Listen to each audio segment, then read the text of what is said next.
Hello மக்களே! Welcome back to serial பேச்சு channel. இன்னைக்கு சிறகடிக்க ஆசை ஏப்ரல் 7ஆம் தேதி எபிசோடில் என்ன ஆச்சுன்னு பார்க்கலாம் வாங்க. இன்னைக்கான எபிசோட் ஸ்டார்டிங்கில் வந்துட்டு அவர் முத்துவும் அவருடைய ஃப்ரெண்டு முருகனும் வந்துட்டு ரோட்டில் நின்று பேசுகிறாங்க. எதர்ச்சியாக அப்படியே பார்க்குறாங்க. அப்போ வந்துட்டு என்னப்பா இந்த பக்கம் அப்படின்ற மாதிரி வந்துட்டு அந்த முருகனை முத்து கேட்குறாரு. இல்லைண்ணே இன்னைக்கு என் பிறந்த நாள், அதே மாதிரி நான் ஒரு பொண்ணை லவ் பண்ணுறேன், அவகிட்ட போயிட்டு என் லவ்வை சொல்லலாம், அது ஃபர்தராக அதை பற்றி இது பண்ணலான்னு சொல்லிட்டு தான் நான் போயின்னு இருக்கேன் அப்படின்றாரு. சரி ஸ்வீட் எடுத்துக்கோங்க என் பிறந்த நாள் அப்படின்னு சொல்லும் போது, இல்லைப்பா ஸ்வீட்லாம் எனக்கு வேண்டாம், முன்னாடி வந்துட்டு நான் டெய்லி குடிச்சிட்ருந்தேன், என் ஒய்ஃப் வந்துட்டு வந்ததுக்கப்புறம் நான் அவ்வளோவா இப்போ குடிக்கிறதில்ல, அதே மாதிரி தான் வந்துட்டு எப்பயாச்சும் ஒரு தடவை ஏதாச்சும் ஒன்று இது பண்ணும்போது பின்னாடி பிற்காலத்துக்கும் அது வந்து நம்மளுக்கு ஒன்றும் ஆகாமல் அப்படியே சாப்பிட்லாம், இப்போவே நிறைய சாப்பிட்டுட்டு இதுவாச்சுன்னா பின்னாடி சுகர் வந்துச்சுன்னா எதுவுமே சாப்பிடாம போகணும் அந்த மாதிரி சொல்கிறாரு. அதுக்கப்புறம் சரி உன் லவ்வை சொல்ல போகிற, ஃபஸ்ட்டு நீ பொன்னியம்மன் கோவிலில் போயிட்டு இது வேணுன்னா எல்லாமே நல்லபடியாக நடக்கும் அந்த மாதிரி சொல்கிறாரு. சரிங்கண்ணே நீங்கள் போங்க, நான் பின்னாடி அப்படியே உங்களை ஃபாலோ பண்ணிட்டு வரேன் அப்படின்னு சொல்லிட்டு அவங்க 2 பேரும் கோவிலுக்கு புறப்பட்டு போகிறாங்க. நெக்ஸ்ட்டு பார்ட் என்னன்னு பார்த்தீங்கன்னா, இவங்க மீனாவும் அவங்க அம்மாவும் ரோட்டில் நின்று இருக்கிறாங்க. இந்த ரோகிணியுடைய மேட்ரை பற்றி சொல்கிறாங்க.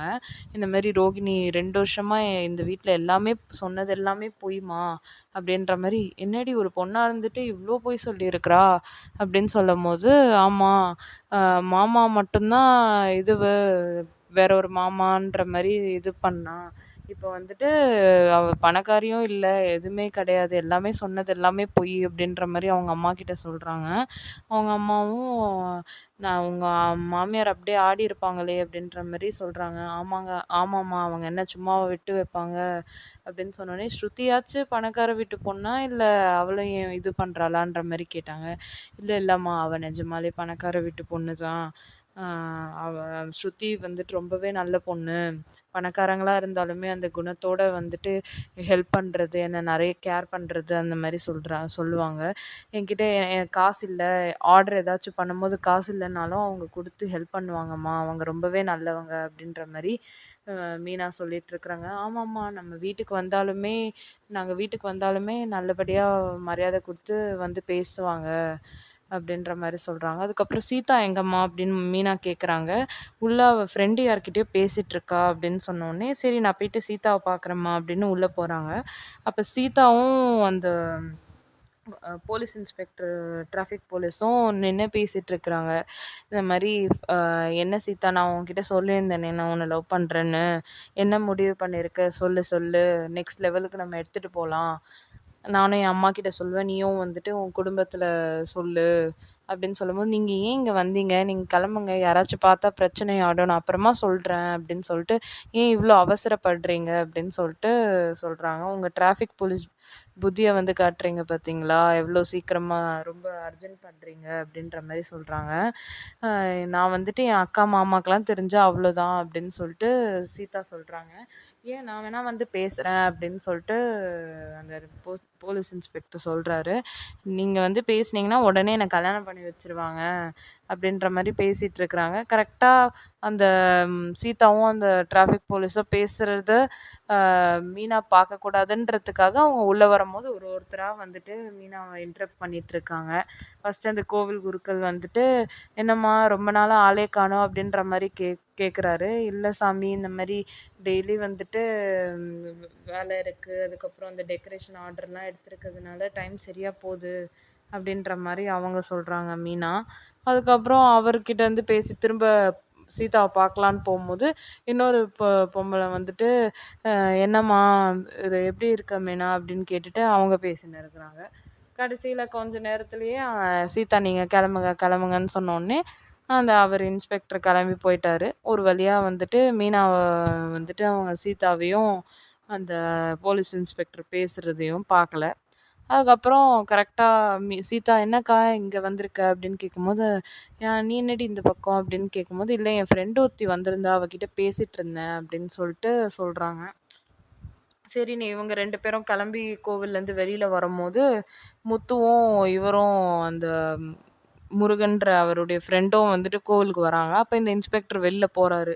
அப்போ வந்துட்டு இந்த மாரி அந்த இன்ஸ்பெக்டர பார்த்து அந்த முருகனுக்கு தெரியும் இல்லையா ஆல்ரெடி.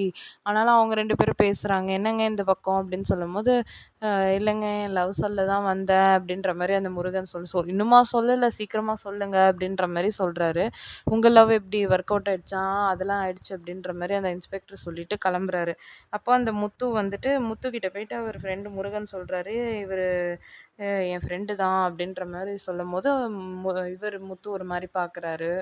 அதுக்கப்புறம் இவரு அவங்க லவ் சொல்றதுக்காக ஒரு பொண்ண இது பண்றதுக்காக வந்திருக்காரு. ஐயய்யோ!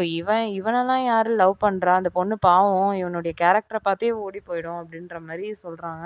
அதுக்கு அந்த போலீஸ் இன்ஸ்பெக்டர் பார்த்து முத்துவ மொறைக்கிறாரு. அதுக்கப்புறம் இவங்க முத்துவும், அந்த முருகனும் வந்துட்டு கோவிலுக்குள்ள போறாங்க. சீதாவும், மீனாவும் கோவில்லேருந்து வெளில வராங்க. ஒரு ஸ்பாட்ல மீட் பண்ணும்போது, "இவர் என்னங்க? இவர் கூடலாம் எதுக்கு சுத்திட்டு இருக்கிறீங்க நீங்க?" அப்படின்ற மாரி, "இன்னுமா இவருக்கு ஐடியா குடுத்துட்டு சுத்திட்டு இருக்கிறீங்க?" அப்படின்னு சொல்லும்போது, "ஐயோ! Sorry sister. நான் தெரியாம வந்துட்டு உங்க பின்னாடி சுத்தினேன். அ உங்களுக்கு மேரேஜ் ஆயிடுச்சுன்னே எனக்கு தெரியாது." அப்படின்ற மாரி அவர் சொல்றாரு. "ஆமா மீனா. தெரியாம இது பண்ணிட்டான்." அப்படின்னு சொல்லும்போது, சீதா கலாய்ச்சிட்டு இருந்தாங்க. "அவருக்கு ஐடியா குடுத்ததே நம்ம மாமா தானக்கா." அப்படின்ற மாரி "நீ வேற கம்முனு இரு சீதா." அப்படின்ற மாரி முத்து வந்துட்டு அப்படியே கலாய்க்கிறாங்க. அதுக்கப்புறம் "இல்லைங்க அவர் வேற ஒருத்தர லவ் பண்றான்." அப்படின்ற மாரி முத்து மீனா கிட்ட சொல்றாரு. "ஐயய்யோ! அவங்களாச்சும் வந்துட்டு கல்யாணம் ஆனவங்களான்னு பார்த்து விசாரிச்சு இது பண்ணீங்களா?" அப்படின்னு. "இல்ல, இல்ல அவங்களுக்கு கல்யாணம் ஆகல." அப்படின்னு சொல்லிட்டு சொல்லும்போது, "சரி, சரி போயிட்டு இந்த பொன்னியம்மன் கோவில்ல போய் வேண்டுனா எல்லாம் நடக்கும். நீங்க போய் வேண்டிக்கோங்க." அப்படின்னு அவர அனுப்புறாங்க. அப்போ இவரு முத்துவும் பின்னாடி போறேன் அப்படின்னு கிளம்பும்போது, ம் அவரு சொல்றாங்க மீனா வந்துட்டு, எதுக்குங்க நீங்க போறீங்க?" அப்படின்னு சொல்லும்போது, "நம்மளால முடிஞ்ச ஒரு உதவி செய்றோம் மீனா. அவனுக்கு ஒண்ணுமே தெரியாது." அப்படின்ற மாரி இது பண்றாங்க. அதுக்கப்புறம் நெக்ஸ்ட் என்ன சீன் வருதுன்னா, மனோஜ் வந்துட்டு ஷோரூம்ல உட்காந்துட்டு இருக்கிறாரு. ஒரு மாரி ஃபீலிங்ஸா, ஒரு மாரி டல்லா. அப்போ வந்துட்டு ஒருத்தர் இன்சூரன்ஸ் கம்பெனிலேருந்து வந்துட்டு, "ரோகிணி இருக்காங்களா?" அப்படின்னு கேட்குறாங்க. அப்போ வந்துட்டு, "இல்ல, இல்ல." அப்படின்னு சொன்னோனே, "நான் அவன் ஹஸ்பண்ட் தான்." அப்படின்ற மாரி இது பண்ணும்போது, "இல்லங்க உங்க பேர்ல வந்துட்டு ஒரு பாலிசி போட்டிருந்தாங்க. ஒரு பெஸ்ட் பாலிசி. அது எல்லாமே அப்ரூவ் ஆயி இப்ப தான் வந்துச்சு." அப்படின்னு சொன்னோனே, அப்படியே ஒரு மாரி ரியலைஸ் பண்றாரு. மனோஜ். என்ன நம்ம மேல இவ்ளோ அஃபெக்ஷனா இருக்கா? அந்த ஒரு மாரி கனவு காண்ற மாரி இது பண்றாங்க. அதுக்கப்புறம் வந்துட்டு, "நீங்க ரொம்ப லக்கிங்க. உங்க ஒய்ஃப் வந்துட்டு இருக்கிறதுலயே எது பெஸ்ட் பாலிசியோ அத போடுங்க." அப்படின்னு சொல்லும்போது, அவர் ஒரு மாரி நெனச்சு பார்க்குறாரு. ரோகிணி வந்துட்டு பேசுற மாரி. அதுக்கப்புறம் நெக்ஸ்ட்டு அப்படியே இது பண்ணும்போது, கோவில் பூசாரி ஒருத்தர் வராரு. "ரோகிணி இருக்காங்களா?" அப்படின்னு கரெக்ட்டா வந்து கேட்குறாரு. அவருமே வந்துட்டு, "இல்ல என்னன்னு சொல்லுங்க." அப்படின்னு சொல்லும்போது, "இல்ல உங்களுக்கு கண்ணுக்கு வந்துட்டு அடிபட்டு நீங்க ஆப்ரேஷன் பண்ணும்போது அவங்க வேண்டிட்டு இருந்தாங்க தஞ்சாவூர் கோவில்ல. சரி இந்த பக்கம் வந்தேன். சரி அதனால பிரசாதம் குடுத்துட்டு போலாம் அப்படின்ற மாரி வந்தேன்." அப்படின்னு சொல்றாரு. உடனே மனோஜ் திரும்ப வந்துட்டு நெனச்சு பார்க்குறாரு. ஐயோ! இவ்ளோ லவ் பண்றாளே! அப்படின்ற மாரி அது நெனைக்கிறாரு. அதுக்கப்புறம் அதோட அந்த எபிசோட் முடிஞ்சிருச்சு. நாளைக்கான எபிசோட்ல வந்துட்டு என்ன ஆகுதுன்னா, ரோகிணி உட்காந்து கிச்சன்ல குக் பண்றாங்க. அப்போ வந்துட்டு முத்துவும் சாரி மீனாவும் பலகுரலும் வந்துட்டு கிச்சனுக்குள்ள வராங்க. "நீங்க என்னங்க சமைக்கிறீங்க?" அப்படின்னு ஸ்ருதி கேட்குறாங்க. "எப்பவுமே மீனா தானே சமைப்பாங்க. நீங்க என்ன புதுசா சமைக்கிறீங்க?" அப்படின்னு கேட்கும்போது, "ஆமா நான் தானே எனக்கு சமைக்க முடியும்." அப்படின்ற மாரி சொல்றாங்க. உடனே ஸ்ருதி வந்துட்டு ஒரு மாரி சிரிக்கிறாங்க. கிச்சன் பக்கமே வராத நீங்க, உங்களுடைய கால் கிச்சன் பக்கமே வராது. ஆன்டி உங்கள அப்படி வச்சிருந்தாங்க. இன்னைக்கு சாப்பாட கலக்குறீங்களா? கிண்டுறீங்களா? அப்படின்ற மாரி கலாய்க்கிறாங்க. அதுக்கு உடனே ரோகிணி ஒரு மாரி டென்ஷன் ஆகுறாங்க. அதோட முடிச்சுட்டாங்க. நாளைக்கு என்ன ஆகுதுன்னு பார்க்கலாம். தேங்க் யூ ஃபார் வாட்சிங். பாய். ஐயோ!